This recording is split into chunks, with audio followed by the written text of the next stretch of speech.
Sup, freaks? This episode was brought to you by our good friends at CrowdHealth. CrowdHealth is here to help you reimagine how you pay your healthcare costs, how you take care of your healthcare. CrowdHealth is not health insurance. It's actually trying to get more and more people to walk away from the health insurance industry because it's an opaque black box where you throw money in. You don't really know what's going on with it. You don't know how your healthcare costs are being negotiated on your behalf by the health insurance companies.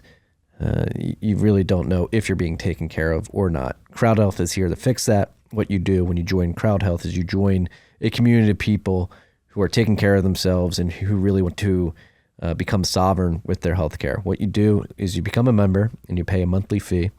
That fee goes to a dedicated health account, a bank account that you control, that you have visibility into, that you can always take with you at the end of the day if you decide to move away from CrowdHealth. You pay that monthly subscription fee, and then if you ever have a health event, you bring your healthcare bill to the CrowdHealth team. They go to the doctor, negotiate your health expense down to a lower price because they actually work on your behalf as opposed to the insurance companies. And then you pay the first $500 of your healthcare cost, and then it goes out to the CrowdHealth community, and your bill is crowdsourced. To date, they've had 100% of their healthcare bills paid, and it's a beautiful thing. They're also adding a Bitcoin component where a portion of your monthly subscription fee will get put into Bitcoin, so you have your fiat dollars alongside your Bitcoin account. Again, you have access to both at the end of the day if you ever want to walk away from it. But again, it helps you lower your healthcare costs because they're there to negotiate on your behalf. It's a much more personal experience instead of calling a 1-800 number. When you become a CrowdHealth member, you have a dedicated health advocate who is the same person throughout your time with CrowdHealth, who's going to walk you through everything you need to do and make sure that you're getting the best care that you can get that you can possibly get. Go to joincrowdhealth.com/TFTC. The first 1,000 members of the Bitcoin community are going to get, using the code TFTC, are going to get $99 a month for the first 6 months of their healthcare, of their CrowdHealth cost. So go check this out. Me and my family, we use CrowdHealth. We've decided to opt out of the traditional health insurance industry. Again, it's very opaque. Feel like it doesn't really take care of us. So come join us in the CrowdHealth community. Use the code TFTC.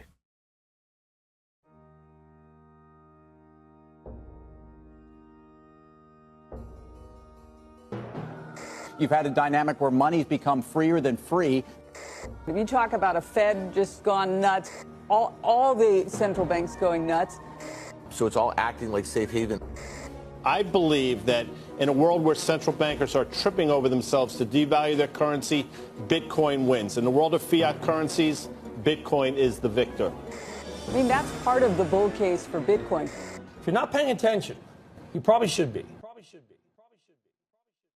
Going to be used in a positive, like the Sixers were, that John on the Sixers was, shot lights out. Yes. Did you see him hit that John in the fourth quarter? Oh. Changed the game. You see him D up that John? Oh, yeah, that John he was bussing. Yeah, he's bussing. Oh, man, I don't even know what bussing is.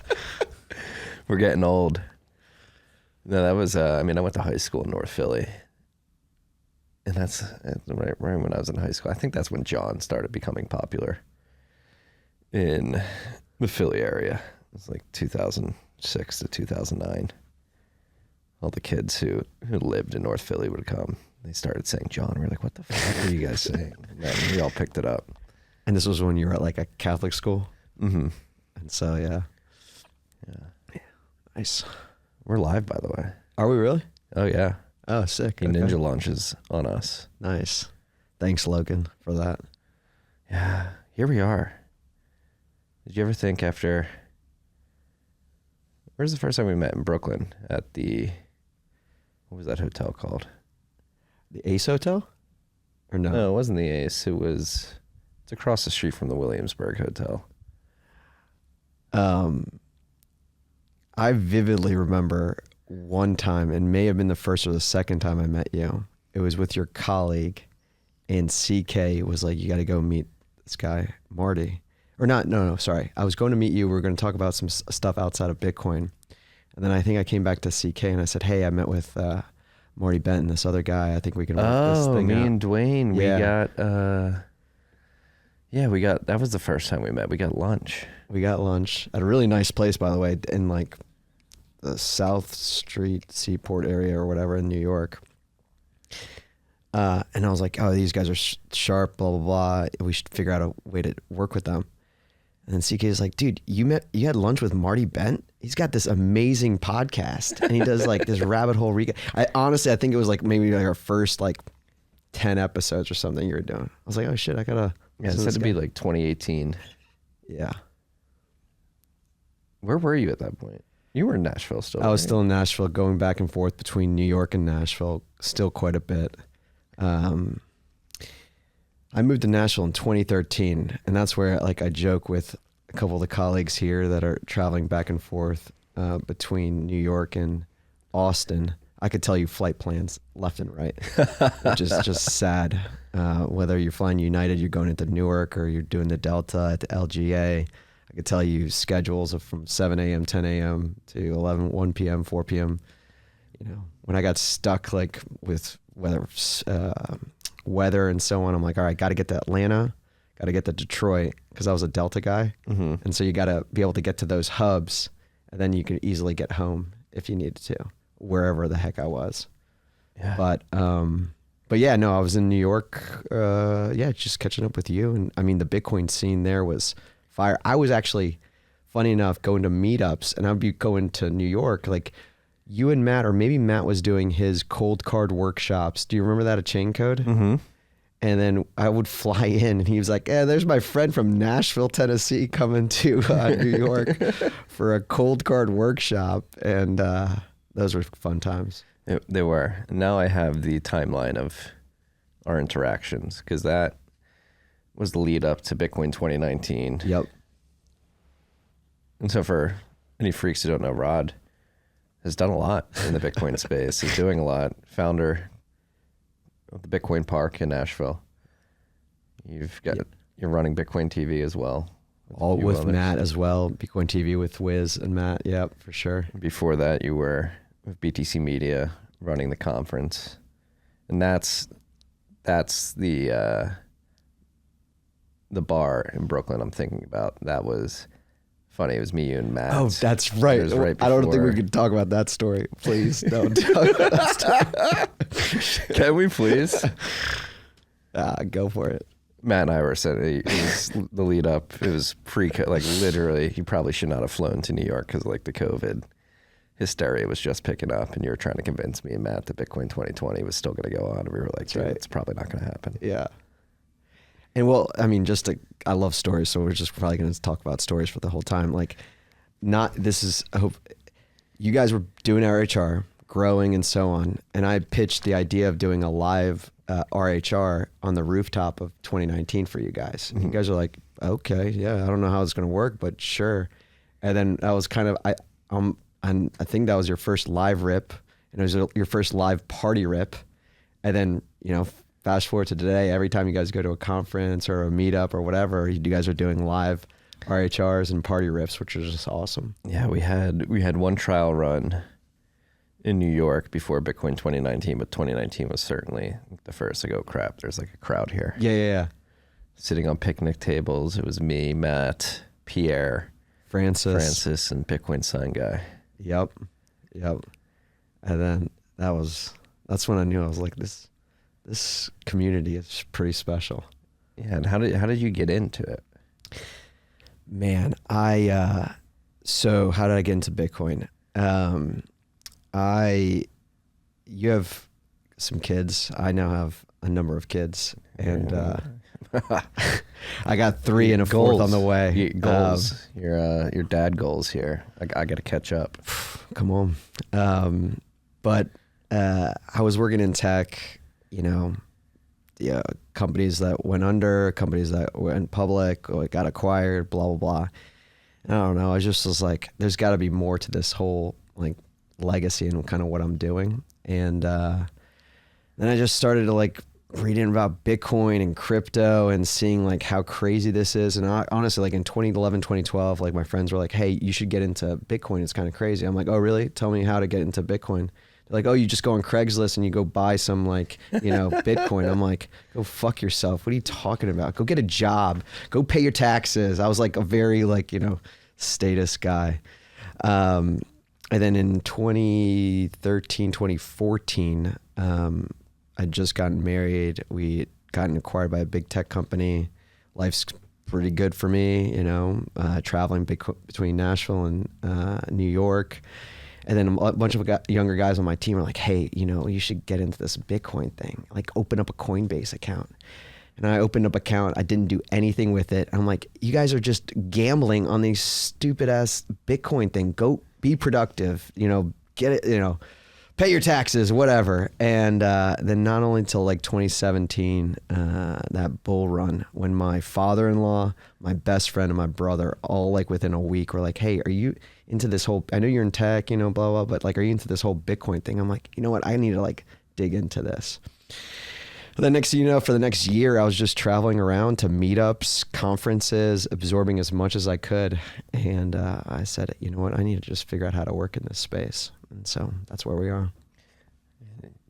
Not only are you working in it now, you're doing some incredible things. I mean, you got Bitcoin Park.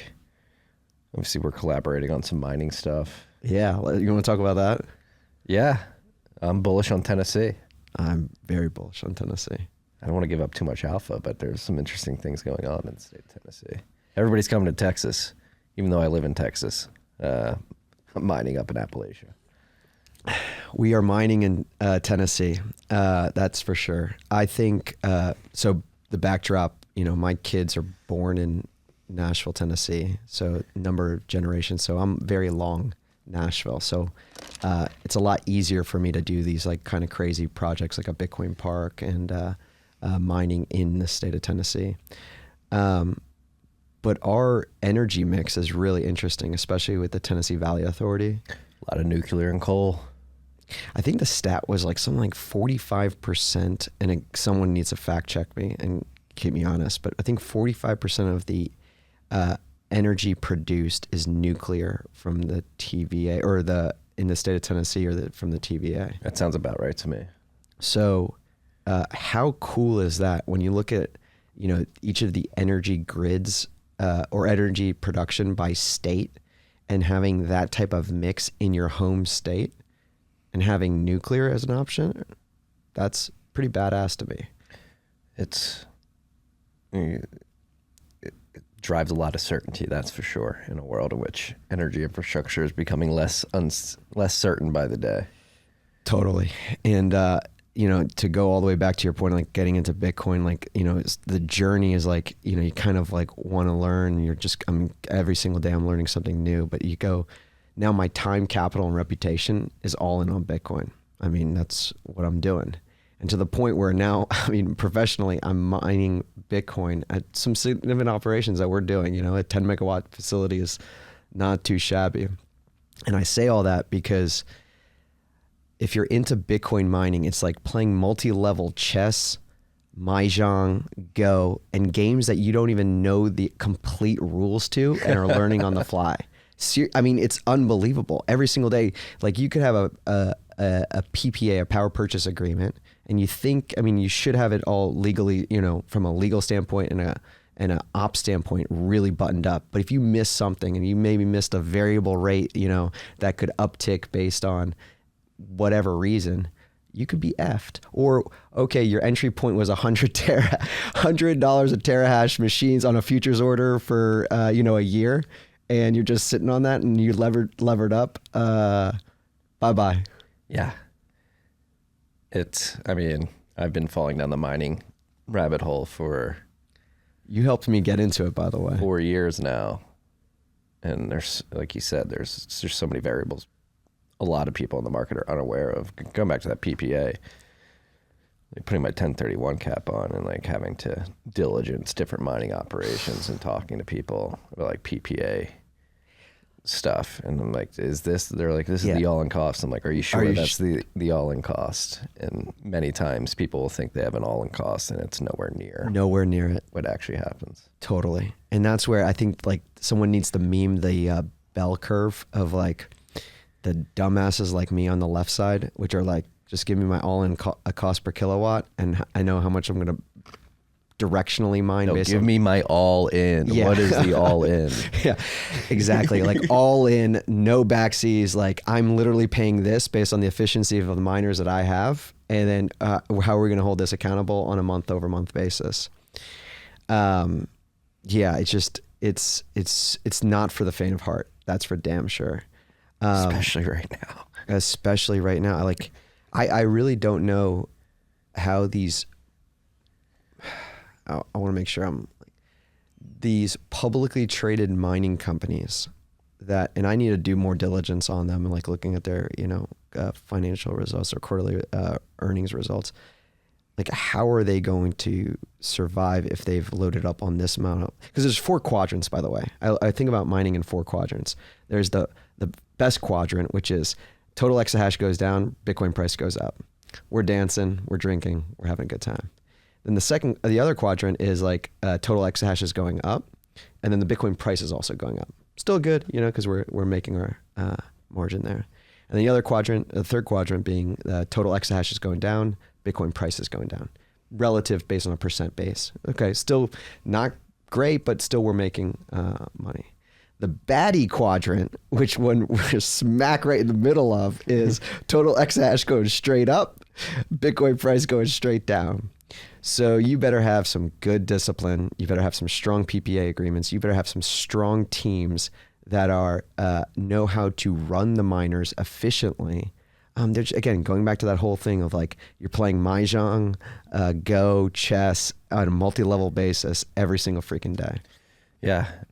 And there's so many variables like you described, like the ASIC price, when you buy it, how you buy it. I think that's been one of the big lessons of the last 2 years for a lot of miners is futures orders probably aren't the best way to go. Buying spots is not too difficult. And even if you have to pay a little more per terahash for a miner, the fact that you can get it delivered in 2 weeks and plugged in, that and a very efficient miner. Yeah, that time cost of capital is turning out to be very important. The time from purchase to plug in. I think I saw a tweet from you, and I wanted to ask you this off air, but we'll ask it on air. I think you said you're alluding to that in a couple years the price per terahash is actually going to increase. Yes, I could see, because the mining manufacturing is going to slow down based on not fulfilling these orders or something like that. Well, so the mining, Bitmain and MicroBT right now, since we're in a bear market and a lot of miners are going under, other miners are simply not deploying capital. They're not buying the inventory that MicroBT and Bitmain have, all of it, and that hurts their revenues, and their production is highly dependent on their revenues and their profits. So actually leasing the foundry floor to make the chips in 2023 and 2024, they have to go get those leasing agreements signed in ink now and tell them like, hey, we need this much space. We're going to make these many chips. And what we're seeing right now is that the revenue and the profits for MicroBT and Bitmain predominantly aren't where they need to be to get the same amount of foundry space that they have in the past. And so that tweet that you're mentioning that I wrote is I could foresee if the Bitcoin price recovers in the next 12 months and mining becomes another meme, you have energy companies begin scooping up all these distressed assets. You have other large miners who are better capitalized and better positions to capitalize on scooping up these distressed ASICs. You could see the vacuum on these distressed assets sucking things up rather quickly at some point in the next 3 to 6 months. Awesome. So all that supply gets ripped off the market. We rip into a bull market, head into the halving, and if MicroBT and Bitmain don't have that space to build chips as demands skyrocketing and this is all dependent on the Bitcoin price going up. And and this is just a theory. I could be wrong, dude. But you could see yourself toward the end of 2023, middle of 2024, where the perception of Bitcoin in just not only the mining industry, but more broadly, globally, in the financial sector and the energy sector, shifts on a dime and everybody's like, oh, Bitcoin's here. It's not going anywhere. At that point, 2024 will be 15 years old. And people are like, all right, we need to get exposure every way possible, which puts a run on ASICs, which drives the price up. And then the manufacturers won't be able to keep supply up. So I could see like a slingshot. We go down. Yeah, that's right. The slingshots. We go like to $10 to $15 a terahash. And then we'll start slowly climbing at some point. Just, I mean, people were talking about last year when we were running up towards 60K and everybody was thinking 200K by conference day. I wonder who said that. There was discussion like in the raging bull market last year, like, oh, we're going to see $200 a terahash. And that proclamation may have been correct. It just may have been a few years too early. That's right. Yeah, man, I love Bitcoin so much and I'm addicted to hash, and it's just, now I dollar cost average into like miners as much as I can and like, I got to give a shout out to Denver Bitcoin, Adam. He helped. I mean, dude, the community is so freaking amazing. You can pick up the phone and talk to so many people over the last couple of years. Consistent and reliable energy, cheap, consistent and reliable energy is the home run when you're talking about mining. And you gotta work to find that, because now if you're plugging in at like 9 cents a kilowatt and you bought like a S19 Pro that's like running 95 terahash with not the best efficiency, you're probably, I think you're under right now. Based on you're hash underwater price. right now. Yeah. And again, it's not for the faint of heart, because then you look back and you're like, oh, I should have just bought Bitcoin at that point in time. Matt D'Souza, rest in peace. He actually had, he was, I think, on Stefan's pod, and he said something really interesting, like I think in 2017 or 2018. He's like, the Bitcoin miners are the most bullish Bitcoiners out there. I don't remember if you remember that, but like, I mean, we're basically buying this hardware that does one thing, mines Bitcoin. We're putting up a lot of capital up front that we could have otherwise just bought Bitcoin. And it's our belief that we're going to make this margin and we're going to accumulate more Bitcoin over time at a lower price point than the spot price. Yeah. And again, mining is not for the faint of heart. To get into it, especially with the newer gen machines, you have to have like a 5 to 7 year outlook. Oh, totally. You get to foresee this period that we're in now and just mentally tell yourself when you first get in, like, hey, we're going to get to that one quadrant where price is going down and hash rate's ripping. And you buckle up. You have to stomach that storm, batten down the hatches, and just not get... That's the thing. Like, there's... When I advise companies that I'm involved in with how to, like, think of this, it's just like, it's scary when you're in the middle of the storm, but you have to recognize that you're in the middle of the storm. This too shall pass. It's not freaking out. And the other thing is just having, it's easier said than done, but having the discipline, especially on the financial side, because like if you're at 60K, Bitcoin price, like everyone and their mom's, buying miners, and then the, overarching, sentiment is like China's definitely turning them off. We're plugging them in. Each state is bullish. We could talk about the state versus states. And how they're looking at incentives for miners. I get it, but then it's like, oh, it's kind of like gambling in a way. Oh, I'm going to pull a HELOC on my miners. I'm going to put a HELOC on my Bitcoin, and then I'm going to go double down on these miners at $100 a terahash or $100+ a terahash, and then on a futures order that I'm not going to even take possession of for another 12 months. Oh, and by the way, all that infrastructure that's being built out that was supposed to be done, 6 months ago is delayed another 6 months. Yeah. It's just...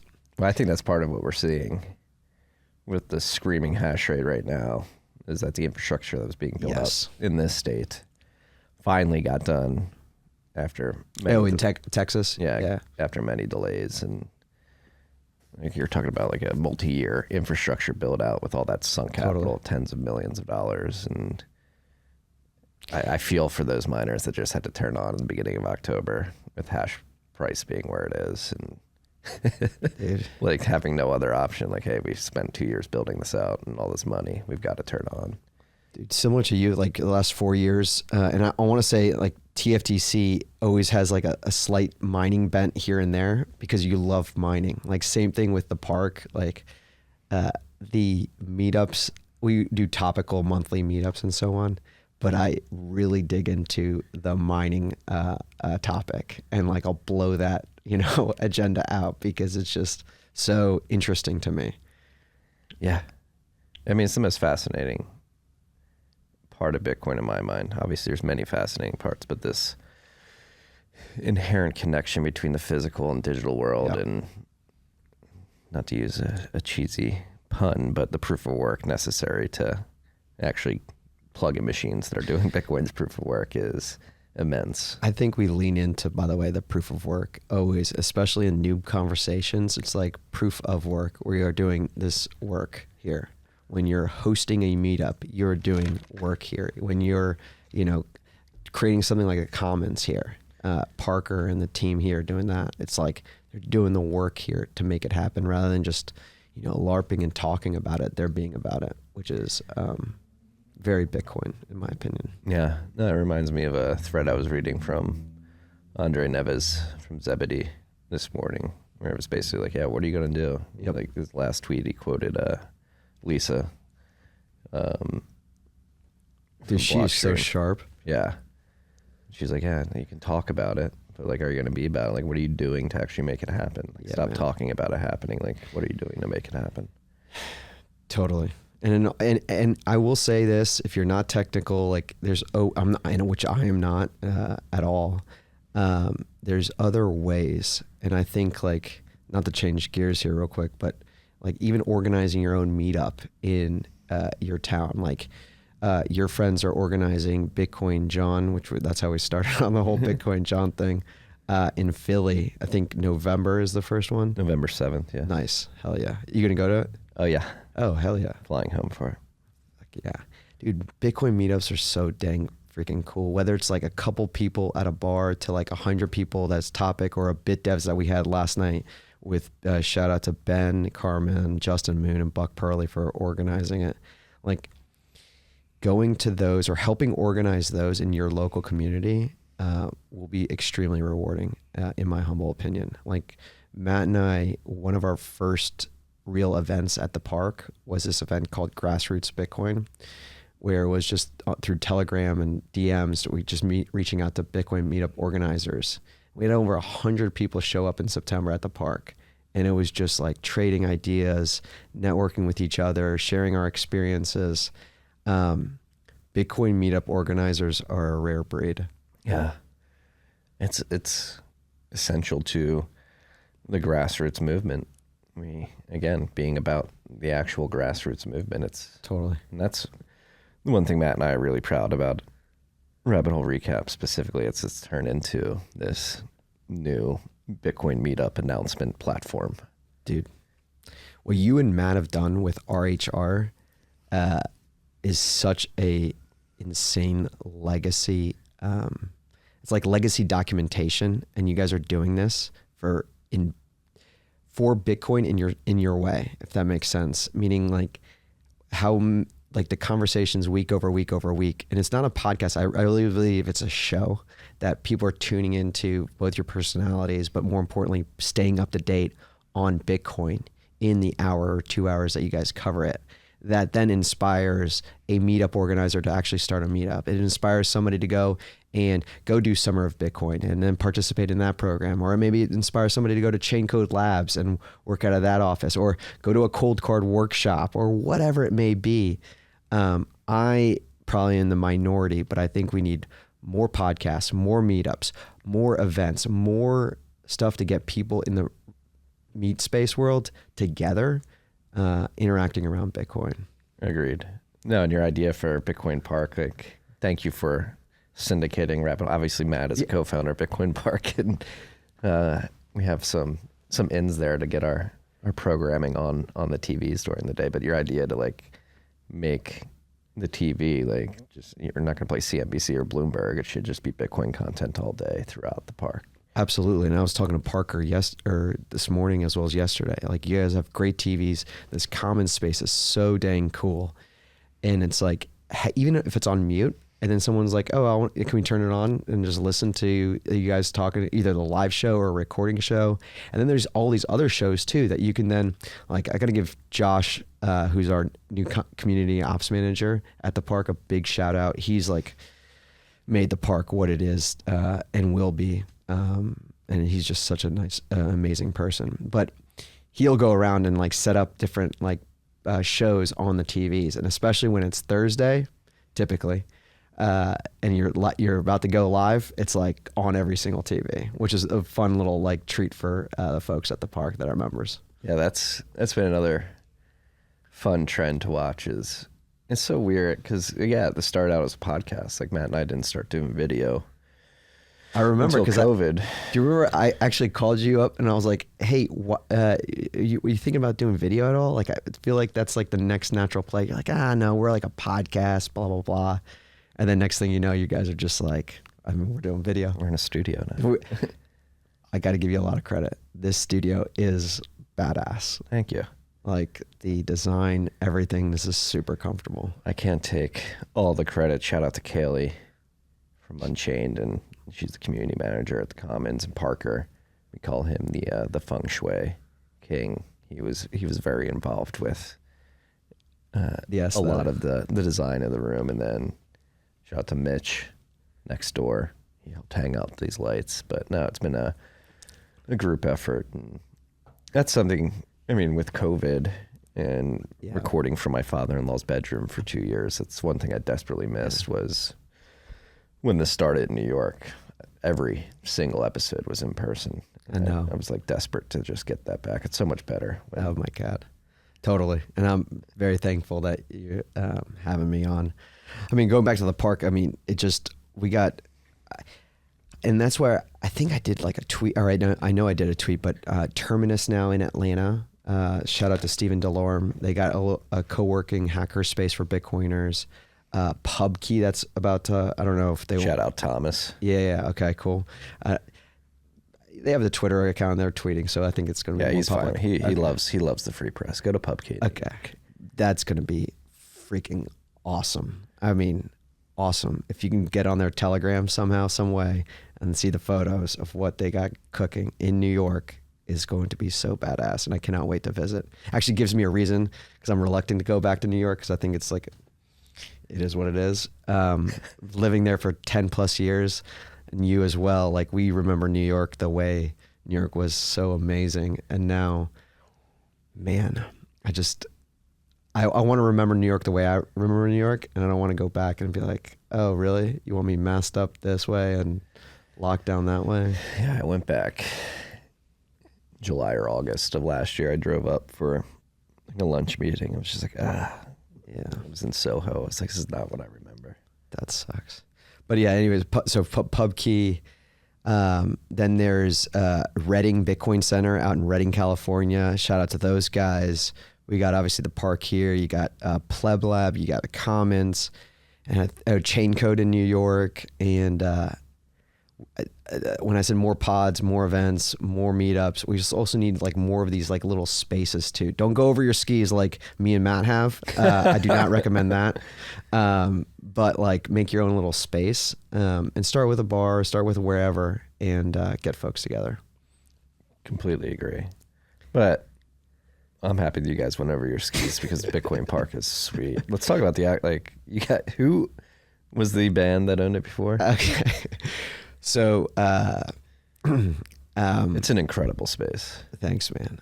So Florida Georgia Line was this like country poppy band. You probably know some of their songs. And they had the space. They had it's two buildings. So there's one co-working building, and then there's like a publishing recording studio and a retail shop in the other building. And I got to give them a lot of credit. They put in all the little touches that they made were insane, from the sound treatment to the I mean, we have a freaking coffee bar in one of the buildings, which is pretty wild. Powered by IBEX Mercado. Dude, and so like just going back to the experience, totally. Like, okay, so when you come into the park, you know, you want to buy we have very discounted rates. I mean, like I think a LaCroix is like $1, a Fiji water is like $2, and a beer is like maybe like you know, a couple bucks or whatever. And the only currency you can use is Bitcoin at the park. You know, it's not like you go to Europe and use well, they probably want dollars now, but that's cool. We have Bitcoin art infused throughout. Shout out to Dennis, who's the art director over at Bitcoin Magazine, who's like been curating a bunch of amazing art pieces throughout. We actually have a black box rig with an S9 in there. It just, you gotta, I hate even talking about it because you gotta just come visit the park and see for yourself. So yeah, we just, every month we have, what I want to do is have always at least one, if not two community meetups or events that is open to the public. Like, come on. So we now have a Nashville Bitdevs, which is another amazing story, but we do that. Then we'll have an open house, which is our Bitcoin monthly topical meetup. And then we'll try to do like, it's like kind of like a Bitcoin week, if you will, for the month. And then we'll do like a summit, if you will, like a 2-day, maybe ticketed event. Actually, our first one is going to be this mining summit, January 12th and 13th. And I think it could be pretty special because, you know, this is not similar to like the meetup experience. You could have it like be very, very social, and we'll just meet at the bar and just talk and chat. That's great. Or it could be very, very technical to Bitdevs, or it could be like in the middle where it's topical plus networking plus, you know, whatever. I think where these events, because you alluded to like in 2019 creating the Bitcoin conference, and it was like, I think 1,200 people, which was like maybe 2,000. And it was like, whoa, we got this many people here. This is crazy. Now that's like kind of table stakes, a lot of these events, which is also great. But I can see where there's going to be a contraction where you want to get as much high signal around a specific topic. So you may be, and the variable that we have, or the constraint that we have, is our time. Like, where do we spend our time? And you just can't go, or I mean, I've more kids than Bitcoin, so I cannot go to, you know, travel in the world like I used to go to meetups and conferences. So I think having focused events and meetups can go a really long way. So these longer tails. So like in November, we're doing a Bitcoin and public policy event, which is also really interesting.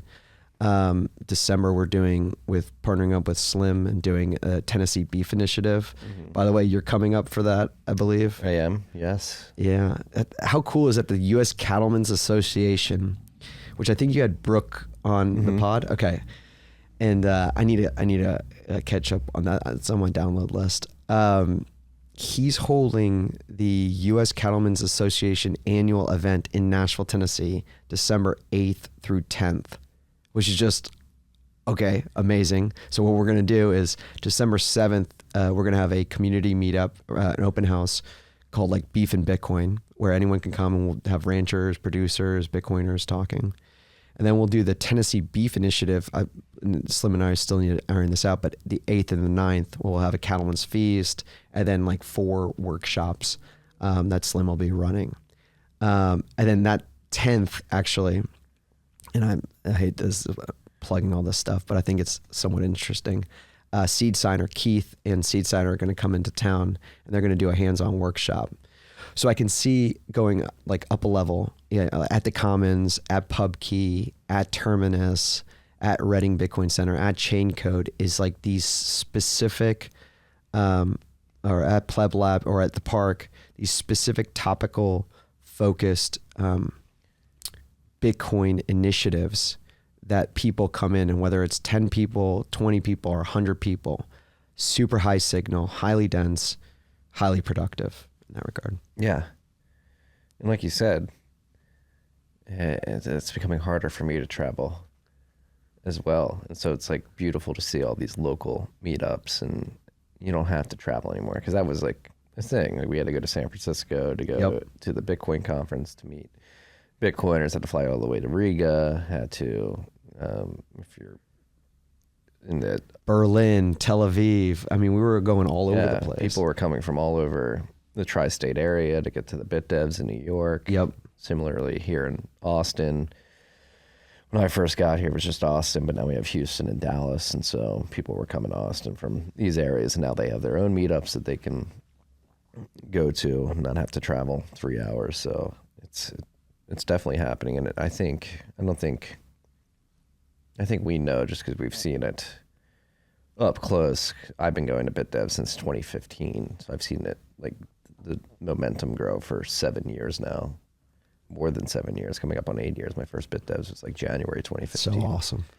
And like what's happening now, like all over the place, is astonishing to see, because the momentum builds and builds and builds. And I don't think people really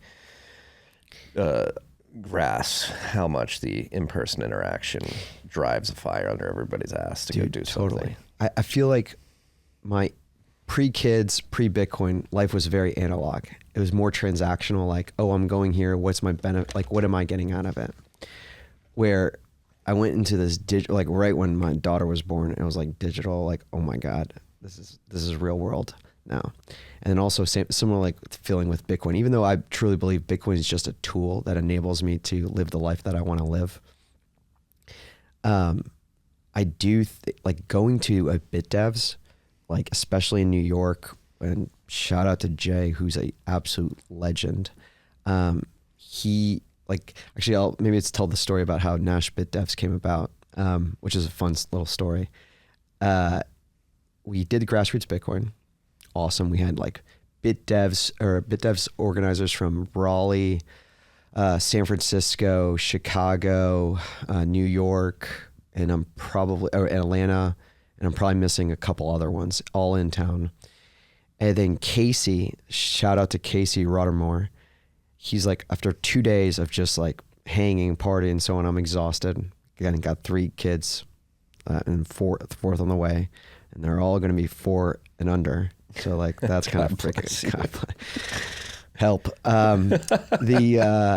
love it. God bless your wife too. Dude, she's the best. I mean, like that's a whole nother conversation. The most important decision you're going to make in your life is not, getting into Bitcoin. Bitcoin's whatever, to be honest with you. And don't, vilify me, whatever. But like choosing the person you want to spend the rest of your life with is like the most important decision you're going to ever make in your life. Yeah. So you fuck that up, doesn't matter how much Bitcoin you have. I think we're lucky we made the right decisions. Yes, we did, buddy. So then going back to the story. And so Friday night, Casey's like, hey, I'm still in town. I'm leaving Sunday or whatever. I'm happy to host a Learn Rust workshop for anyone who's in town. And like culturally in Nashville, I've been trying to figure out ways to get more developers, more technical people involved with our meetup.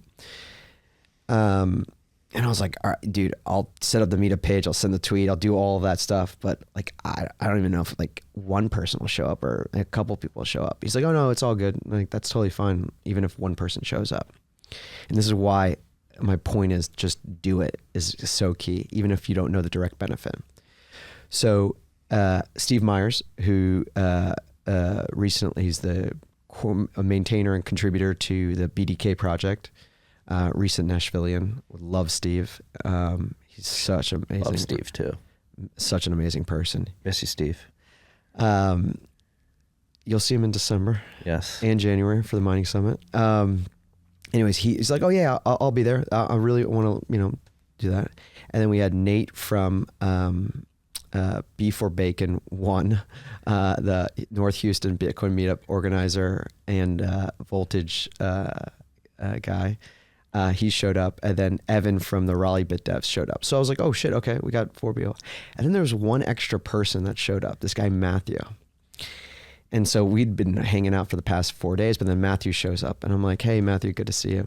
And we sit down, and then Casey's like, hey, how about we go around and just explain like what we're working on, what program we like writing in. And I'm like the freaking, LARP in the room. I'm like, I'm just learning like, HTML. No, but whatever. And so they get to Matthew, and I don't think I've actually even told you this story, which is Matthew gets there. He's like, I'm really interested in this BDK project and seeing how ways to contribute. And Steve and I looked at each other like, what? There's Steve right there. And he's like, in my language that I write in Swift, I actually developed some apps. And I don't know if you guys listen to like RHR and Marty and Matt, but Marty talked about, which was very kind, my block screen app.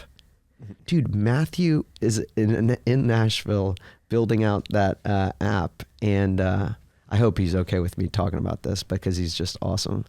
And he, I was like, what the heck's going on here? And he's been to a bunch of our meetups, and that's why I think, there it is. Dude, shout out Matthew. Shout out Matthew. We're at block height 759,691. Heck yeah. And he's such an amazing person. Anyways, long story long, I leave, and then Steve and Matthew start chatting. They're like, hey, we should start a Bitdevs. And I was like, hallelujah.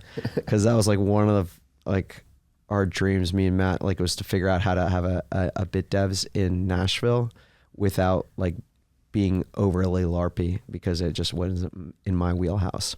So long story long, just do it. Yeah, just do it. And Bitdevs are so high levers. Like I mentioned, I'll be 8 years into my Bitdevs journey.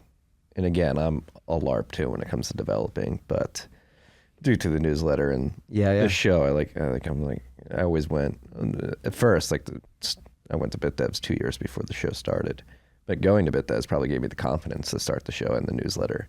Dude, last night you were contributing to the conversation, and I actually learned a lot in terms of how a Bitdevs with Justin, Buck, and Ben up there, you need the audience participation, having some core members like the Lisas, the Tonys, the Braiins, the Super Testnets, and yourself that are kind of engaging in the conversation, which was phenomenal. So kudos to you, man.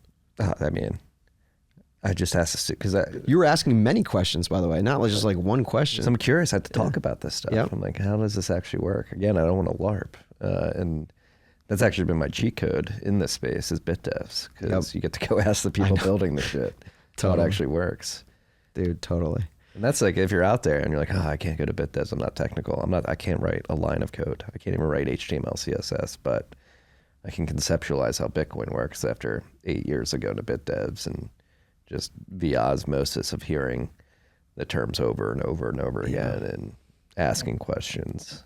That's why local Bitcoin community is so amazing. Like the park there's still a very high probability it fails, but it is the... Stop that. I'm just... You can't have that mentality.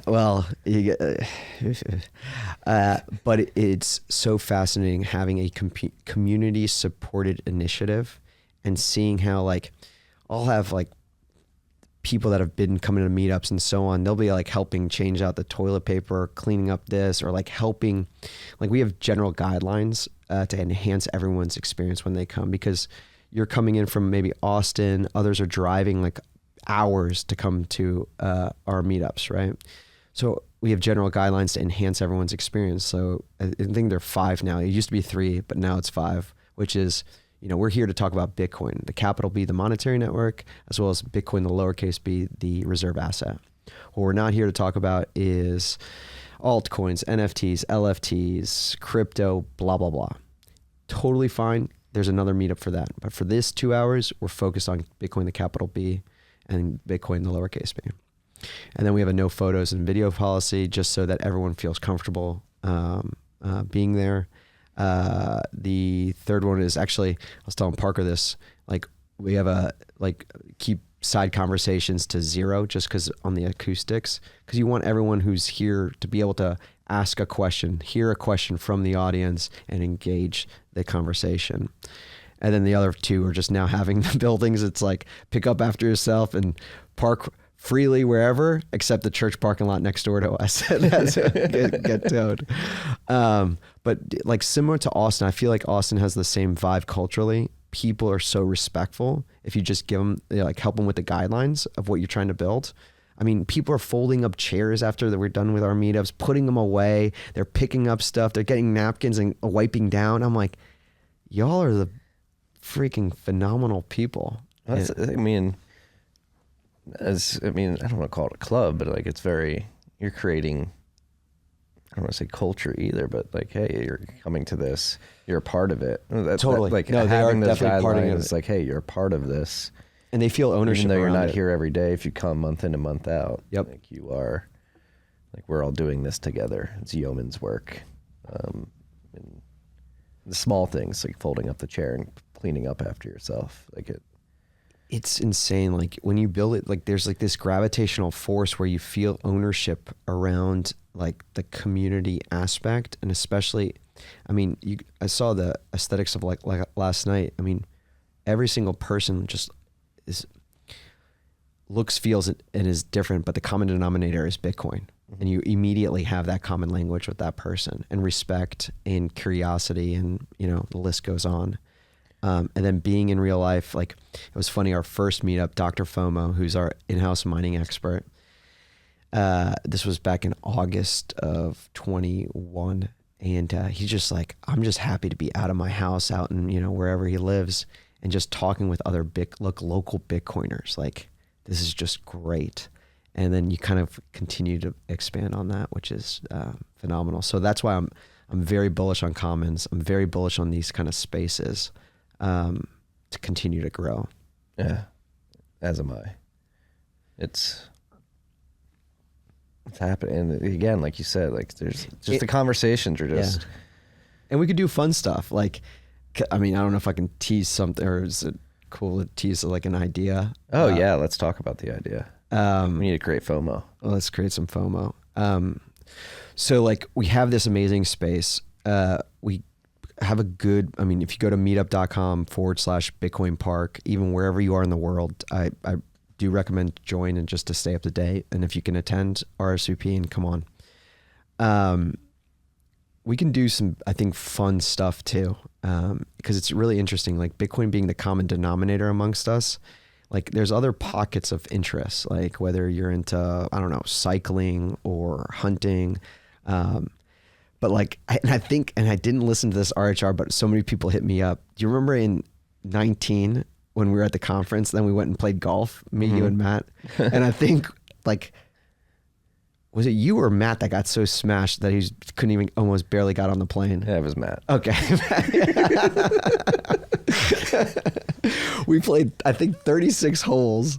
We drank all day, and we had a ton of fun. And but like, there's so many golfers, and like those are the, by the way, it's funny, like the two things, I've been in Nashville now 10 plus years, and I'm going to be in Nashville for the rest of my foreseeable life, raising a family, and hopefully that helping with my kids when they have kids in Nashville.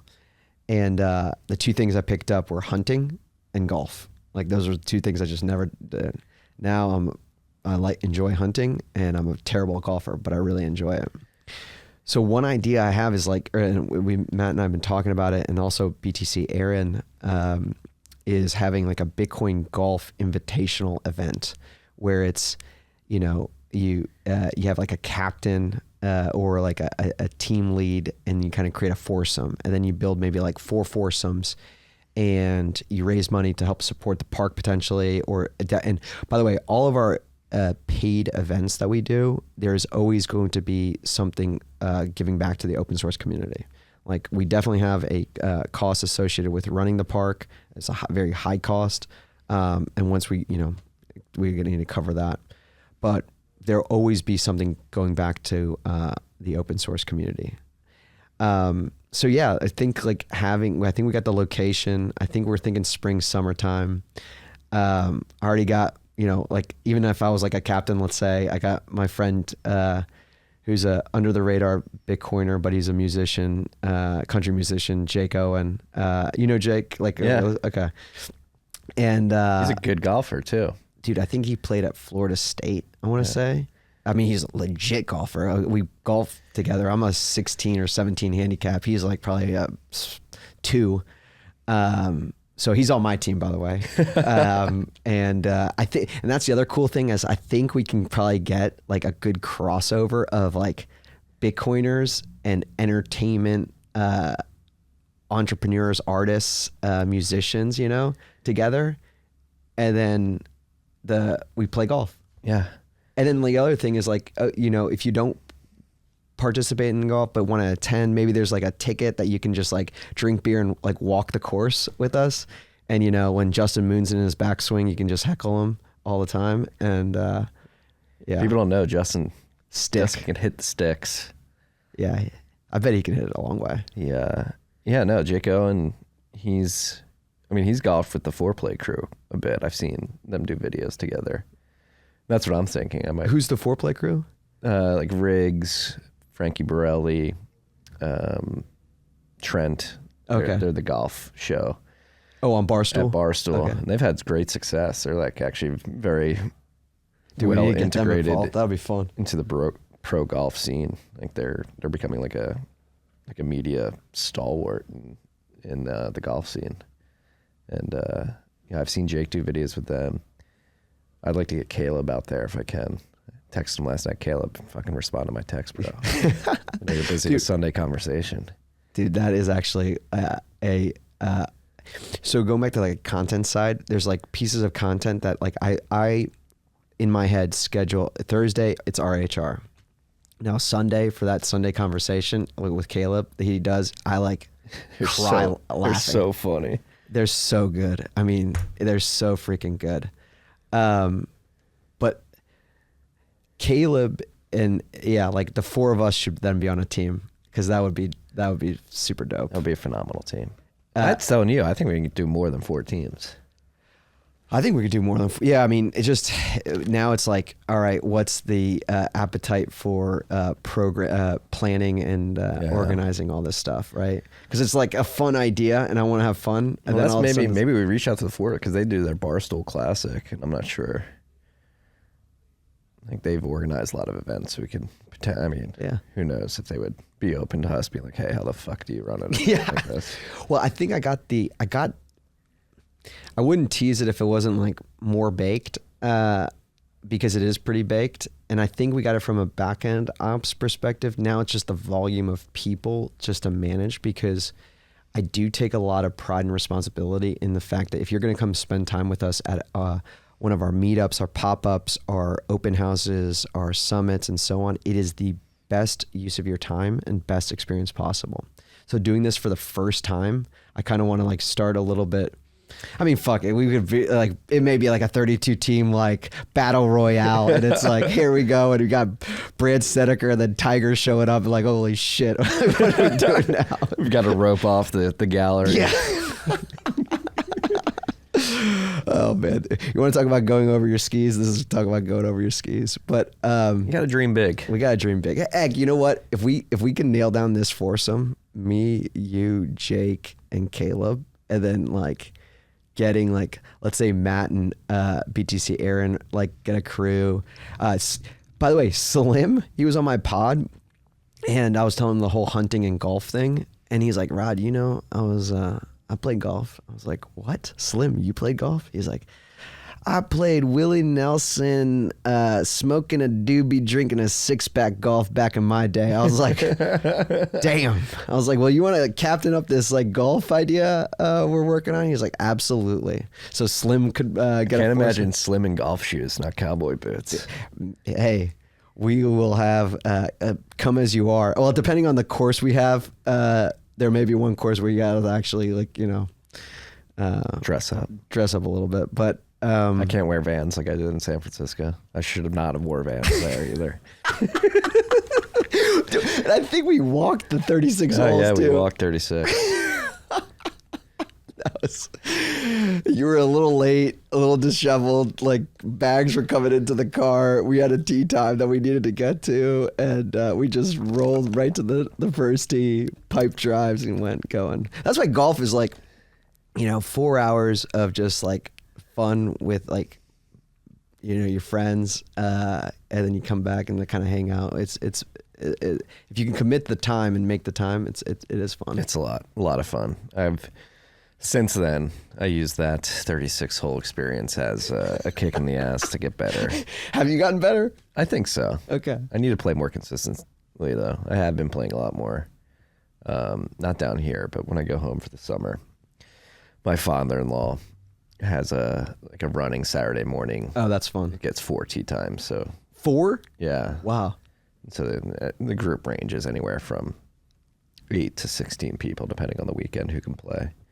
So I'll hop in that like 2 or 3 times a summer when I can get away. Yeah. So I will, maybe we can get, this would be a good action item for folks, just because it may be like the 4 of us that are interested in this and we're totally off, but we have a Discord and we could probably put it in the show notes, but I have created a like channel just for the calling it the invitational, and see who's interested. They can just like emoji or just message there, as well as the meetup page. I'll create like a placeholder just to see what the interest would be. Am I a boomer for not ever have gone on Discord yet? So I will say this, no, and I was very reluctant to do this whole Discord thing. But like the way the park is organized, it's a community supported space. So we have members that pay an annual fee that then have key card access and a number of other benefits. And then we have a broader community that's like global that wants to stay involved or stay up to date in the park, because we have all these like smaller initiatives that are going on. And Steve Myers, who's probably my age, maybe a little older than me, suggested Discord. And because like BDK, LDK, a number of other, projects use Discord for chat. I mean, like, Bitcoin design community uses Slack, there's other tools or whatever. So I was like, F it, we're going to commit to Discord and just go there. And then, yeah, it's been really good. I think we're up to almost 160 or 100, maybe almost 200 people that are involved in the Discord. But similar to anything in life, like going back to that whole proof of work, it needs maintenance. It needs curation. It needs like involvement. Like, even Commons or the park, you need people there working and building and so on. So that was my long-winded way of saying, no, you're not a boomer. It's just I'm reluctant to like add another messaging app or another thing to ask people to sign up and do. And that's why I'm taking more ownership and making sure the experience there is better. Like, so going all the way back to the shill of the invitational, I think, joining the Discord and then staying up to date and involved in the leading up to the event, you get the behind the scenes rather than just constantly, like, I look at Twitter now as more of a broadcast. Like, I suck at Twitter. You guys are so good at it. But I just look at it as like retweeting meetup organizers and then broadcasting and then being my reply guy to my friends' tweets. And that's it. Then like having more dialogue, intimate dialogue on like a Discord or a Slack or a Telegram group, if that makes sense. Yeah. Yeah. I mean, obviously those chat apps produce an environment that's conducive for more well thought out conversations. And that's the other thing. It's like, be where the, yes, we are, by the way, boomers too, but, be where the younger folk are playing. And I do think they're playing in the Discord world. So there's these ways, and I'm still studying and learning this, like with the announcement channels and all this other stuff. Like, shout out to Lincoln, who's the head of the Vanderbilt Blockchain Club. He comes to now our Nashville Bitdevs. And like, in his defense, everyone's like, people either assign me as a Bitcoin maximalist or a Bitcoin minimalist, because I can, what I say, it's like depending on how you interpret it. But like for Lincoln's defense, he didn't have a Bitcoin resource to like leverage and utilize. Like within the Nashville world, there was more blockchain focused crypto stuff that was supporting their initiatives. And so that was what they were learning. Now we have the park, and him and Abe and others can now come and participate in Nashville Bitdevs, participate in our meetups, and participate in all these other events. And I bring this all the way back to the Discord is because then you can combine these like Discord worlds together, whether it's integrated on, I think, on like these announcement channels, or like maybe open up different channels with each other. And I think it could be pretty cool. And I just don't want to be the Steve Buscemi meme where I'm like, hey, young kids, like, look at me. How do you do, fellow kids? They're just like talking like FR, which is like, I learned this for real or something like that. Oh yeah, for real. No cap boss. We bussin', Marty. We're bussing hard. Jeez. I'm over 40 years old. On God. Yeah. On God. Dead ass. Oh man. But so yeah.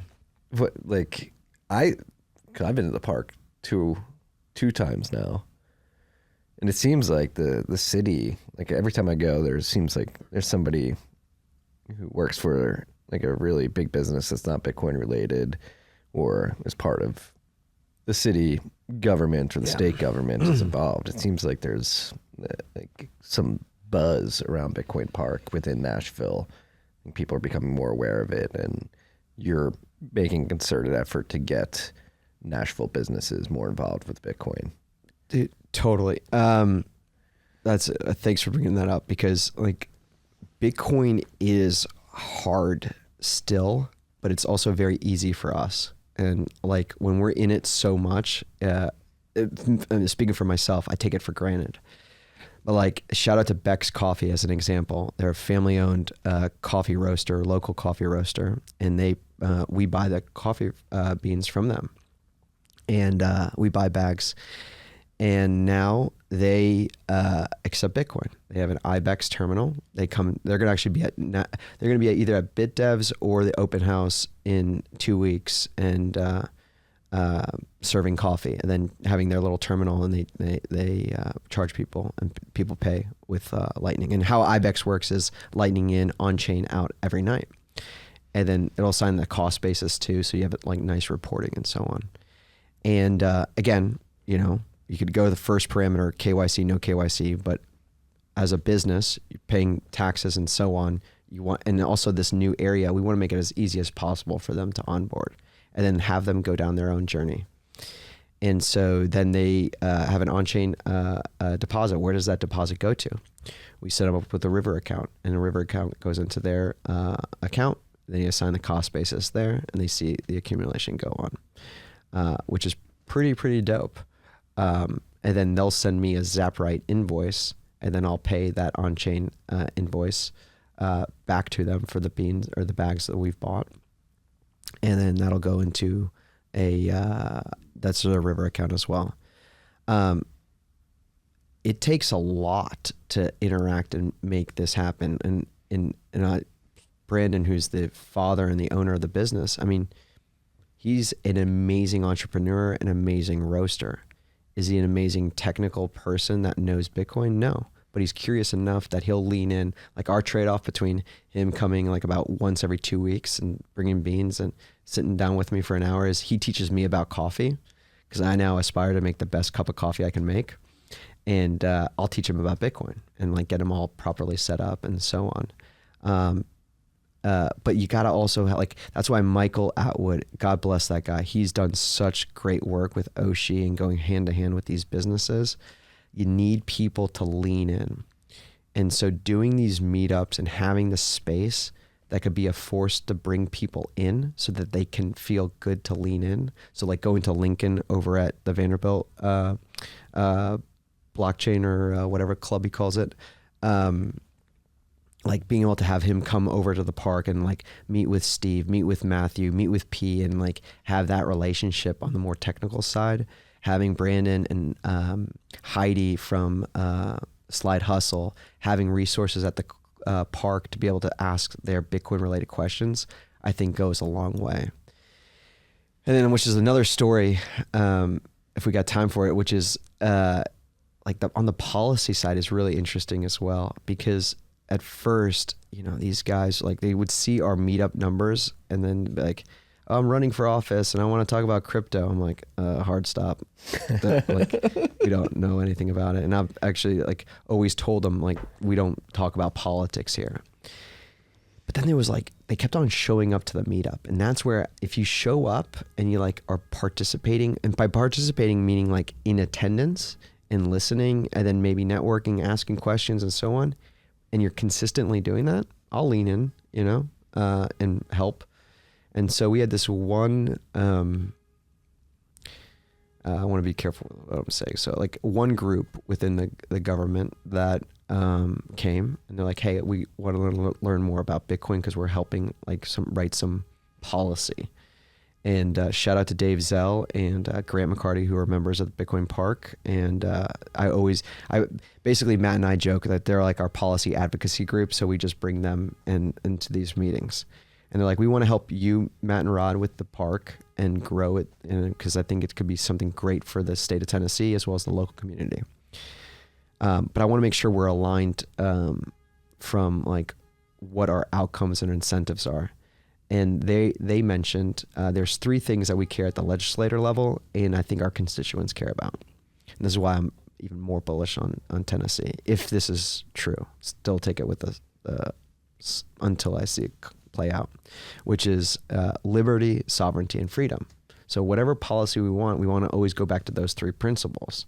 And I look at like Zell and Grant in the meeting. I'm like, either these guys are spooks or they're like going to be our best friends, and we can help these guys out.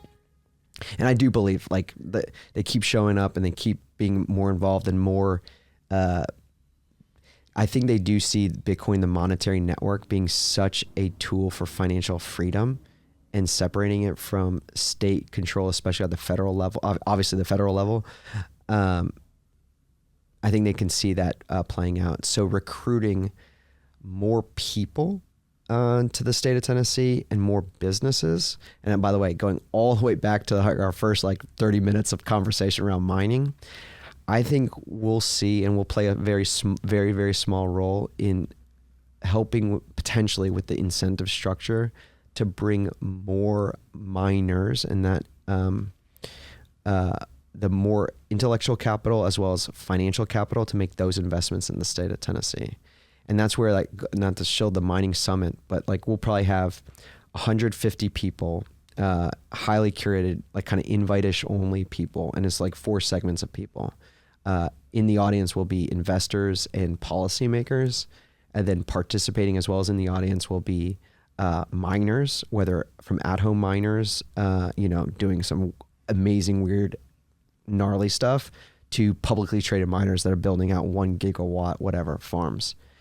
And then the 4th group is going to be energy producers, from, our friends at the TVA, doing nuclear stuff potentially, to Duke Energy doing their thing, to, a number of other energy producers, really showcasing flared gas, stranded gas, all these amazing things that are happening. So whether it's solar or wind, I want to learn all of it. I want you to, here's the platform, here's your time, showcase how this is amazing.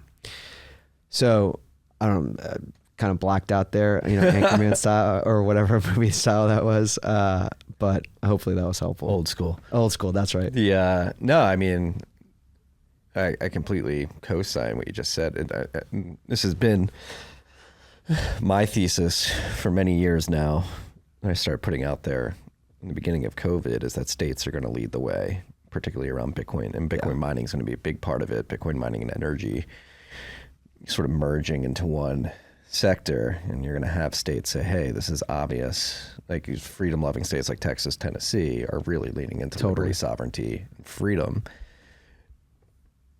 And they lean in with that, the open protocol, the open network, the sound monetary aspects, which respect private property rights and people's ability to save money. And then the energy is just like a cherry on top once you then get in to the open source nature and the ability for people to innovate without any permission. And then it's hey, the way this works too is, this physical digital world connection via mining, which is very heavily dependent on energy. And then you get into, hey, here's how we take advantage of stranded gas that's otherwise being wasted or leaking methane. Here's how we help you with on-grid congestion. Totally. If you need somebody to offtake 10 megawatts of energy, of electricity.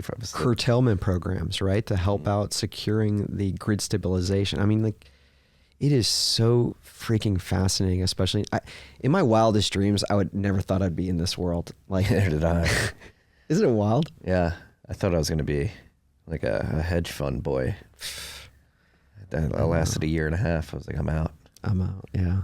I know it goes back to like, you know, our kids. You got 2 amazing kids, amazing wife. I got 3 and the 4th on the way. It's like, what, when they look back or they're on like their 2nd grade and they're like, you know, going and saying, hey, this is what my daddy does. It's like, oh, my daddy helps big corporations sell more stuff to people to consume more and get more in debt.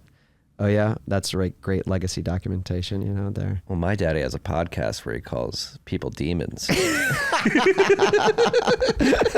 Wait a minute. Is your daddy Marty bad? And that's as my oldest becomes more aware and cognizant, and like he starts interacting and like asking questions, like, holy shit. Yeah. I've got a back catalog of a lot of hours of audio and written content that you're probably going to stumble across at some point in the future. But maybe I should button it up. No. Do your own thing, but my 2 sats would be if you're like, so this is where I'm going to sound like a shill, but like I'm very cognizant of like the influencer. Like I'm going to say this just to get engagement, you know, and I've identified like who that world is, and there's probably there are a bunch of people like that in the Bitcoin world, and they say they're Bitcoiners, but it's just so you can clearly see it's engagement farming.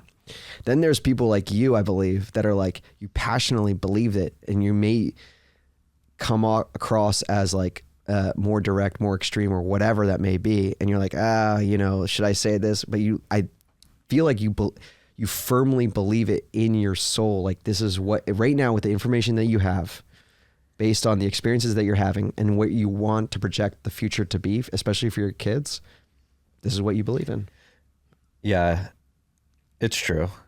I do believe in everything I say. It's not engagement farming. It's a blessing and a curse. I've got this inability to censor. I just always have the urge to be like, hey, this is bullshit. Yep. You not see this? This is hello, right bullshit. Now, right here. Am I the only one that sees this? Am I crazy? But you're not, man. I mean, you got like arguably or inarguably the #1 Bitcoin podcast, and like there's more and more people that are waking up to separate, like your sign out front, fix the money, fix the world. Like that is, I think, so perfect and such an easy thing for people to gravitate towards and anchor off of. And then, you know, Bitcoin at the end of the day is just a tool. I hope you go build an amazing business, amazing family, you know, live a freaking happy and blessed life. And then hopefully Bitcoin preserves your future purchasing power such that you can live that life and enjoy it. Yeah, man. That's one thing I definitely want to dive into further with you, is building a business, because that's one thing. Oh yeah, that's a good topic. As I've come to know you over the last four years, it's something that's you've always impressed me with, is like your business prowess and how you approach things and how you think through things. Like with the mining, obviously, like getting closer with our partner in this, and the way he describes how you help him conceptualize like how we approach this and getting creative with deals. It's always been really impressive, like how you're able to like zoom out and think about building a business and doing it the right way, getting the best deals. Yeah. I mean, thanks for that. I going back to those 3 things, and I think Wences Casares said this, and like, by the way, if you're new to Bitcoin and just Google Wences's name and go listen to all of his old podcasts. Like that guy was legendary. I was not around Bitcoin when he was around it. I wish I freaking listened to that guy. He said he anchored me on this whole time, capital, and reputation. Where are you spending your time? Where are you spending your capital? Where are you spending your reputation?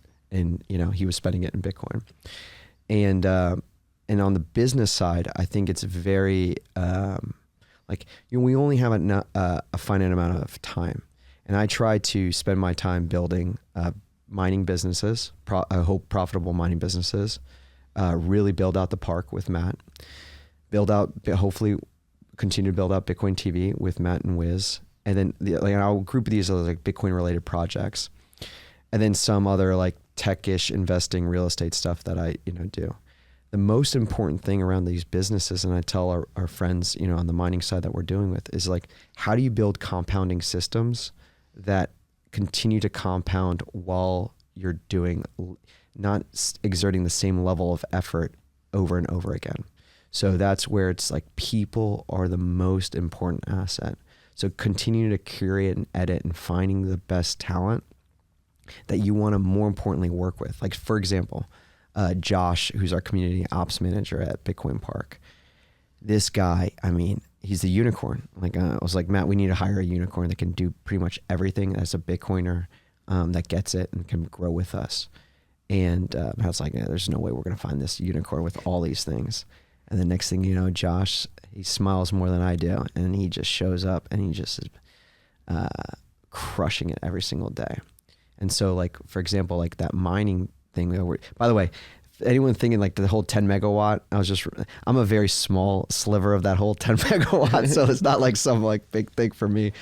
But like figuring out, and going back to the whole Mahjong Go, you know, chess analogy, figuring out the right electricians, figuring out the right GCs, figuring out the right, all of these things, and identifying that talent that they can fulfill on what they're going to say they're going to fulfill on, is mission critical. So doing what you're passionate about and that you want to, and I'll say this, I know it's a little long-winded, but there's really three things I look at also on the business side. It's like, can I make money?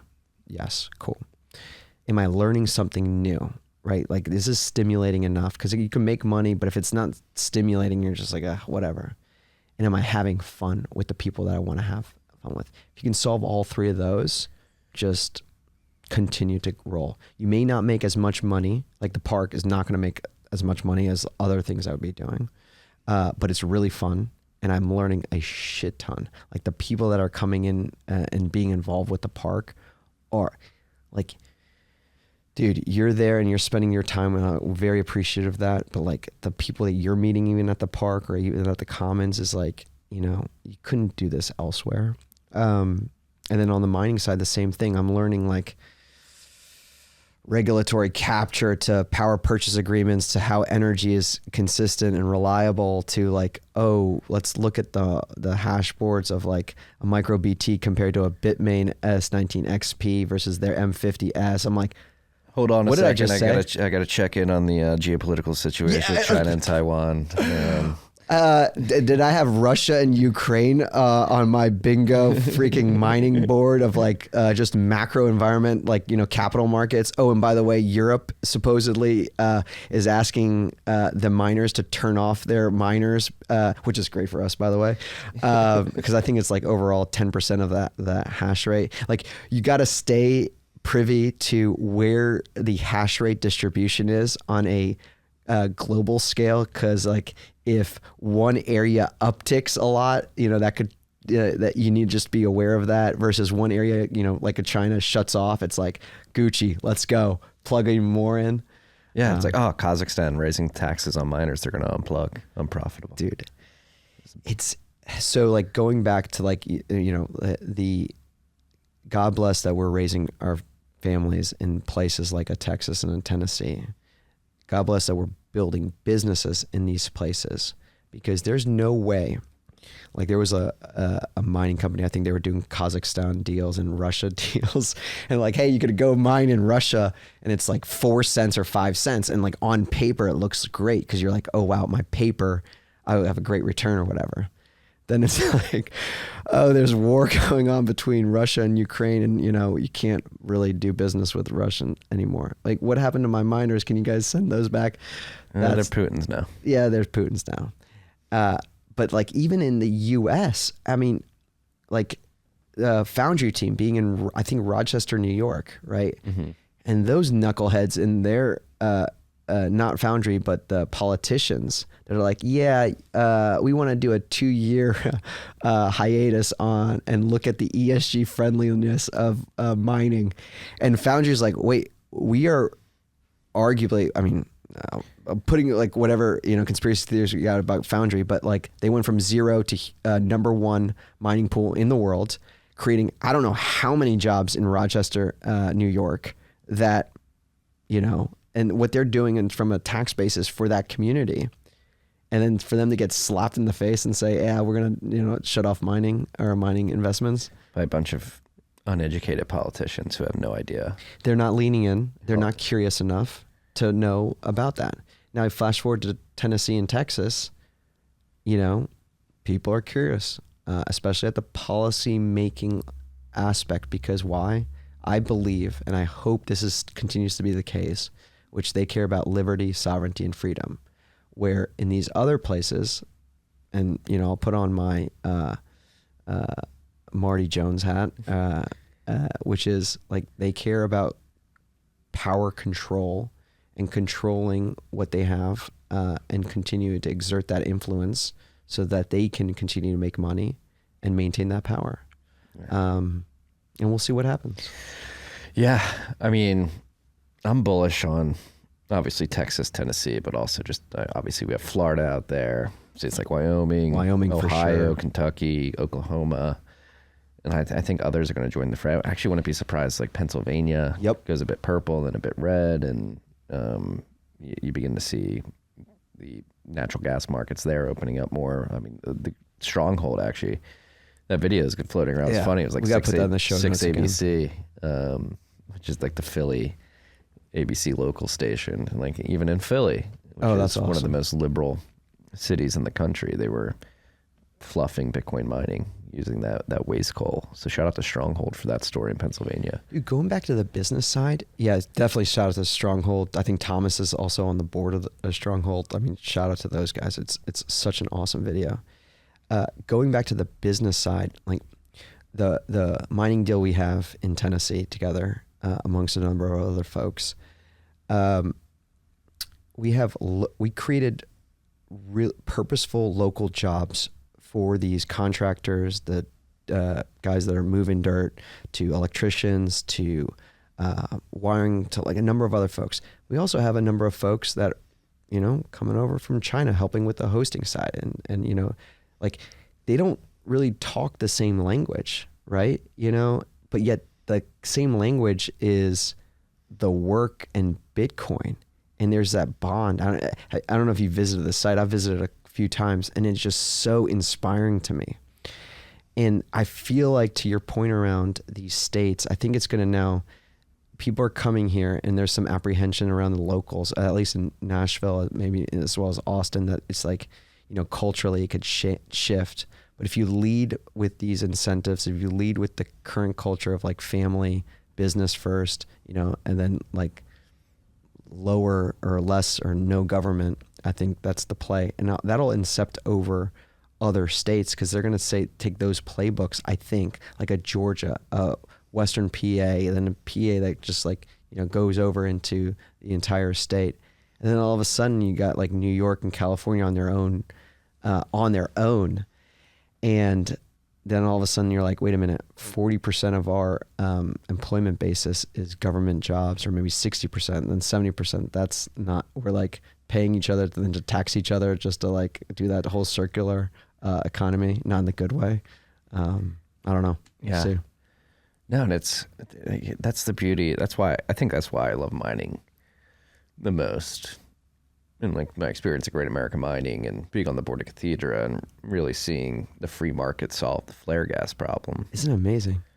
And then obviously on-grid is very controversial.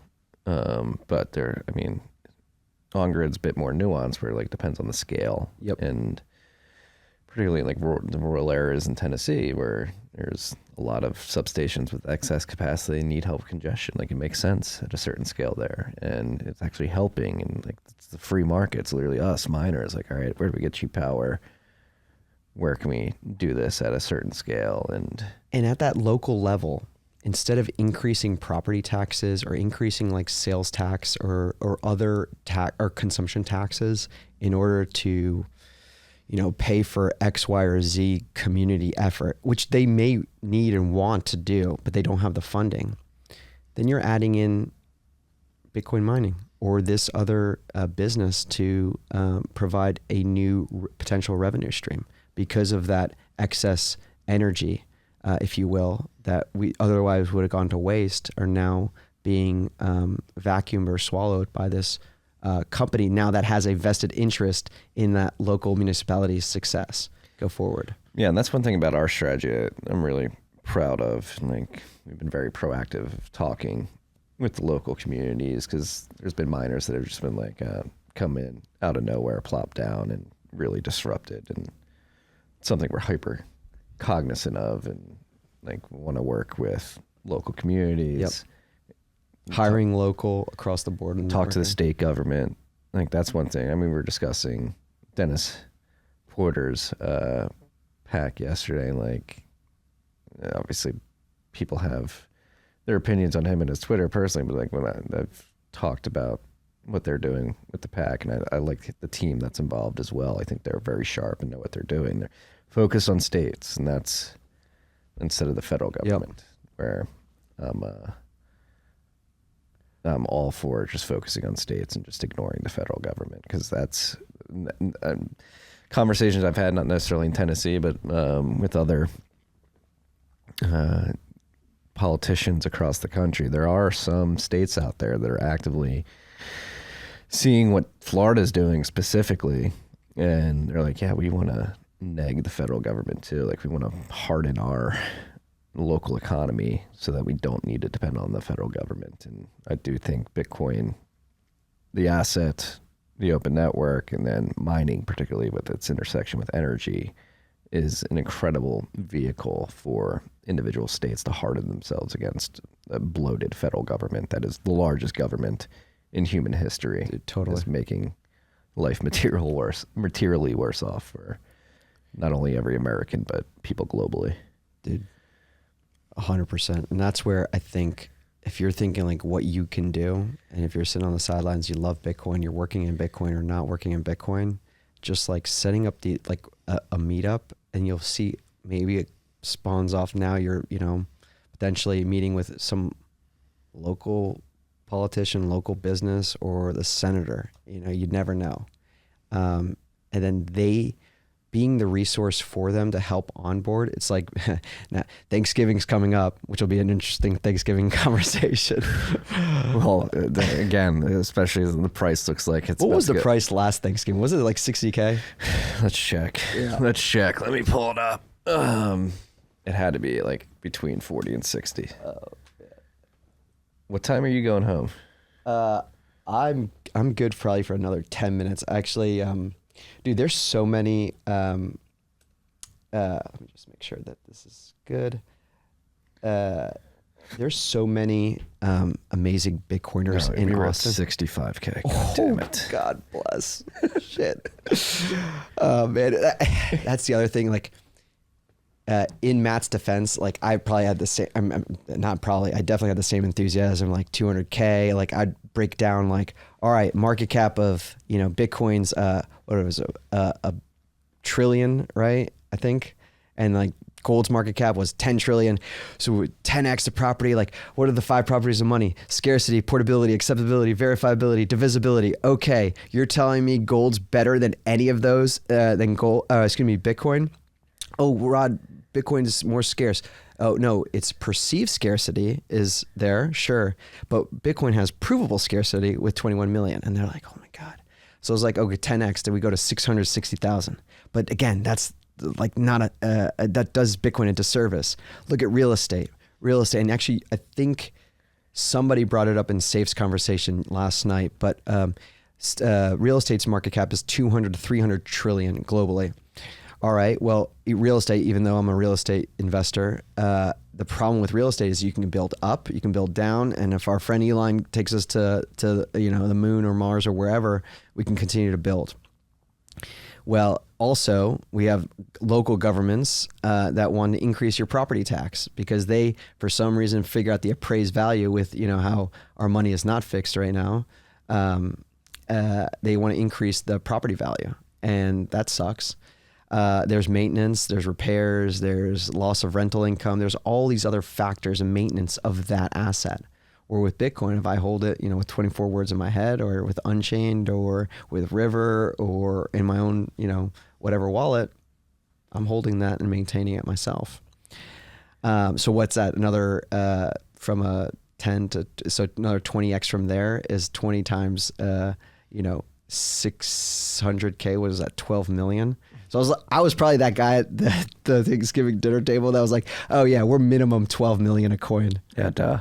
10 years, book it. 10 years, like next year, bro. You see those the amount of the price per terahash on those machines? They're like 140 for these new XP machines. It's gonna be great. You should buy some of those too. This Thanksgiving, everybody just stares at you. What the fuck were you saying last year? You still believe that? Well, I've been through so many of these now. Yeah. Like, yeah, this is like so one of the off Thanksgivings. We're like, yeah, you're wrong last year. It's like, yeah, God, I was wrong in 2014 too, but here we are. So it's funny, like the place where Jake and I will play some golf, like they'll know me as the Bitcoin guy, and now Jake is the Bitcoin guy as well. And sometimes they'll like, when the price is ripping, they're like, like they're texting or they all want to like learn more. When it's like in the shitter, yeah, sometimes they're like, oh, what the fuck, Rod, blah, blah, blah. But like they'll ask still good questions. But sometimes they actually feel bad for me. They're like, oh yeah, are you okay? You got all these kids, like you got all this like exposure with your Rod. You keep saying your time, capital, and reputation is like all in on this Bitcoin thing. You're investing in the mining like this. Are you okay? Maybe I'll pick up lunch today. I'm like, yeah, that's great. Please do. Like I do need the help. But it's how lucky we are to be able to. Like you've inspired me. I actually, my father-in-law wanted to learn more about Bitcoin. So I was like, hey, I'll send you one article or one thing to read about Bitcoin every day. And then he was like, oh, can I forward this to my brother-in-law and a couple others? I was like, oh, just give me their emails. I'll just BCC. I'm on the email or CC or whatever. And then it started growing. They're like, hey, can you forward it? Like include this person. So I did the whole wake up with Bitcoin thing, which is, just a simple, like, visualize Bitcoin, some stats about Bitcoin, and like, video and like one thing to read, and then like a little bit of commentary. And that's been a lot of fun to do. That was inspired from the Bent as well. And then now, like, I mean, dude, when you get into Bitcoin, it's like you just want to do more in Bitcoin, and like, and I need to pick your brain. And this is not like this. We could end the show, but around starting your own podcast, because I do think everyone has their own voice. Like, maybe they should aspire to be as big as they want to be, but like start somewhere. And like, even if it's just a weekly show that you're just asking, like shout out to KBN, Knoxville Bitcoin Network. He started a show called Hard Money, Hard Knocks, and where he interviews meetup organizers. Shout out to Casey and his co-host. They started Hell Money podcast. Like all of these longer tail podcasts are very, very fascinating to me. And I think they're going to continue to rise up and boost up the TFTCs of the world and all these other folks, because people are waking up to this whole, like, the money is broken, and how do we fix it, and questioning what is money, and a lot more, if you will. Yeah. And you've started a podcast now. And I'd love for you to come on, buddy. I know we gotta, next time I'm in Nashville in December, come on, we'll rip it. But no, that's the thing. Like, and I've told you, we've talked about this, like on the content side of things. And that's my advice to anybody getting into newsletter writing or podcasting is just consistency is key, especially in Bitcoin world. And with the volatile price movement, like that, the hardest thing is to produce content in the bear markets, because everybody gets disinterested. Downloads are tightly correlated with price, and that's Matt and I mean, Rabbit Hole Recap, diehard Bitcoiner, so like that crushes. And then at TFTC, just naturally over the years, I've gotten more interested in tangential topics, and that's helped us keep our download numbers up, like throughout Bitcoin bear markets. And that's what you enjoy doing, by the way. I'll say something controversial, which I think you and I would lean towards, and Matt wouldn't, or I know doesn't. But I actually do think there is a mix where advertising makes sense, and I do think value for value is going to be here, and it's going to grow. Don't get me wrong, I love it. Like, I love what Fountain's doing. I love what Evan's doing with Echo, and Breeze with Roy. I mean, it's awesome, and utilize it, and so on. If that's the preferred way of doing it. But then there's something with, like, you know, and I got to give a lot of credit to you. It's like you've been in the moment, you know, you're building your advertising base because you care passionately about like what those people are in that moment, what they're trying to do and accomplish. As entrepreneurs, it's very difficult. Now, market conditions, maybe they go the wrong way and so on, you know, shifting in and out of different advertisers. But like that helps you because you're maybe utilizing their products and services and you want to help them. And you want to share that kind of story and then also change of value. And more importantly, and that's why I like the advertising model, is I know where your incentives lie because you're fully disclosing who your advertisers are. Like where other people may like have some, you know, behind the scenes stuff and still have advertisers, but still have behind the scenes stuff, you know, that are not maybe as disclosed, if you will. Yeah. We try our best to align with advertisers that we grew with. We obviously very publicly had some companies that didn't turn out to be great advertisers, but we try to right the wrongs and be open about that.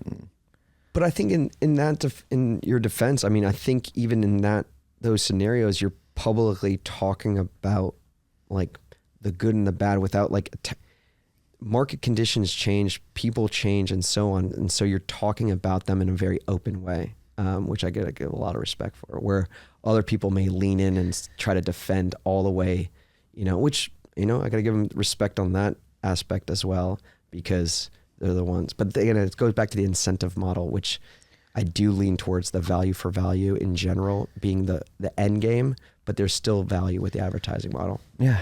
No, we try to practice what we preach. We have a mix. I love Unchained. Shout out to Unchained.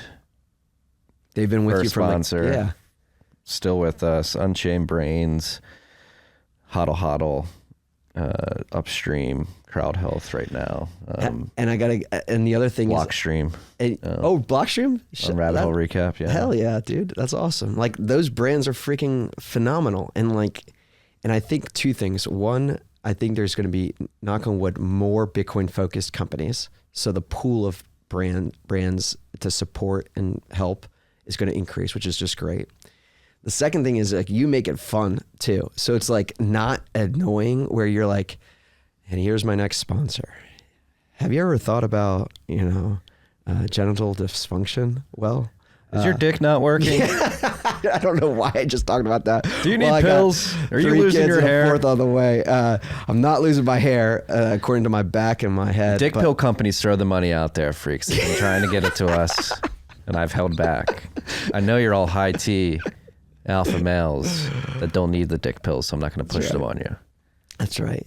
I don't know if Logan does these cut-ups where you can go to segments, but that should definitely be a segment, you know, on the YouTube side. Yeah, we've been talking about doing like a little 15 to 30 second teaser on the beginning of the YouTube video. That'd be great for mine. Dick pill teaser for the show.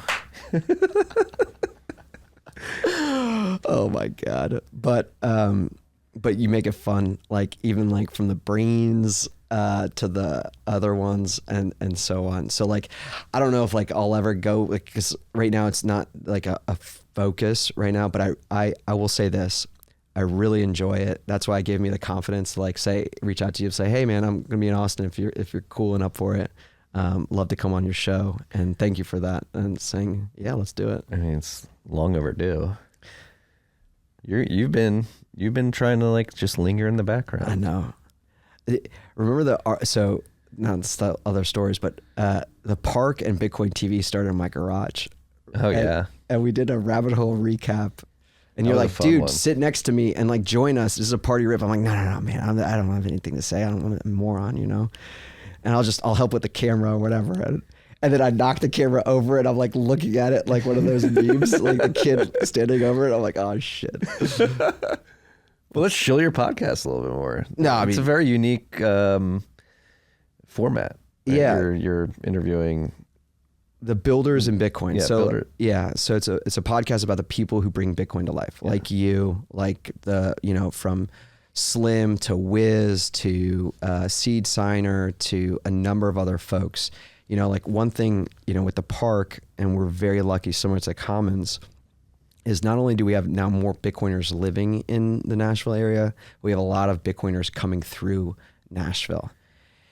And I'm like, man, and I I get 1 hour of uninterrupted time to ask all my selfish questions around their projects, products, services, businesses that they're building in the Bitcoin space.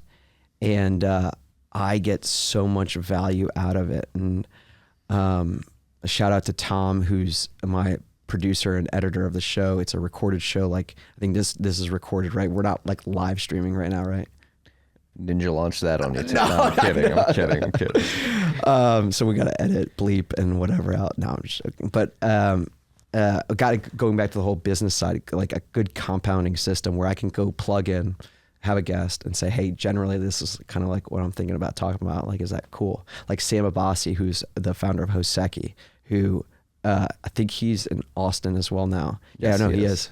Dude, he's fucking big brain. Oh yeah, legend, like good, like quality Bitcoin. I got to spend like a number of days with him. Awesome guy. And like, that's like you with TFTC, you get to spend, you know, with jokers like me, but like amazing people like Sam, Parker, and throughout. And just, we checked our phone once to look up the price so we can cry a little bit, what it was back in Thanksgiving last year. But we had uninterrupted like hour, 2 hour conversation, which is awesome. Yeah. I'll admit I did check my phone a second time, but that was to see if Caleb responded to my text. So I wanted to give an announcement on there, but unfortunately he's fading me right now. Hey, listen, you're our fourth Caleb. You're not even, you know. You don't have an option. Yeah. Yeah. It's like when you're going to play golf and it's like, dude, you're our fourth. So like our foursome gets fucked up. So you got to be part of our fourth. Yeah. We're going to recruit for that too. I think we'll call it the Invitational, like the Bitcoin Invitational. Bitcoin Invitational. And I think we're gonna have some really quality gear too. So like, I'm very fortunate that I have a pretty good connection at Peter Millar. And we're gonna get that Millar. Let's go. We're gonna get that. That's the other fun thing. It's like, by the way, not to go on back to the advertising side, which is Logan. What time is it right now? By the way. Okay, we got I got a lunch with Zach Vol at 12. So shout out Zach, who's another Austin-based Bitcoiner. Non-endemic sponsors, like meaning non-endemic be like non-Bitcoin related. Matt and I are always looking for those. Dude, like shout out to AmmoSeek.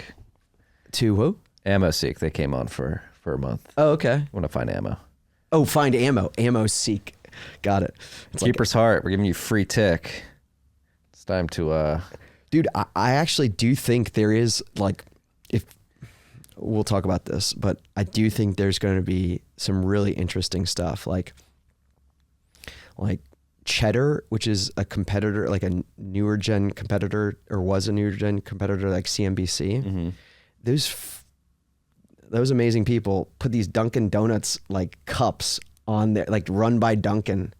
And I'm pretty sure Dunkin' pays them millions of freaking dollars just to have their cup on the table. Yeah, you know, we got a clean table. We got 1031 there. You know, that's a free spot for you. Put some whiskey or coffee. I do think coffee is a good one. Like that's what I want to do with like Bex and others. But yeah, I mean, just like it's fun too. Like, you know, like if whatever you're consuming or utilizing and you want to showcase, and there could be some exchange of value or no exchange, who knows? But yeah, the world is bright, man. It is. The world is bright because we have people like you living in it. Dude, we're gonna win. We're gonna win. We're in the midst of the bear markets, freaks. Could get worse. We could drop lower.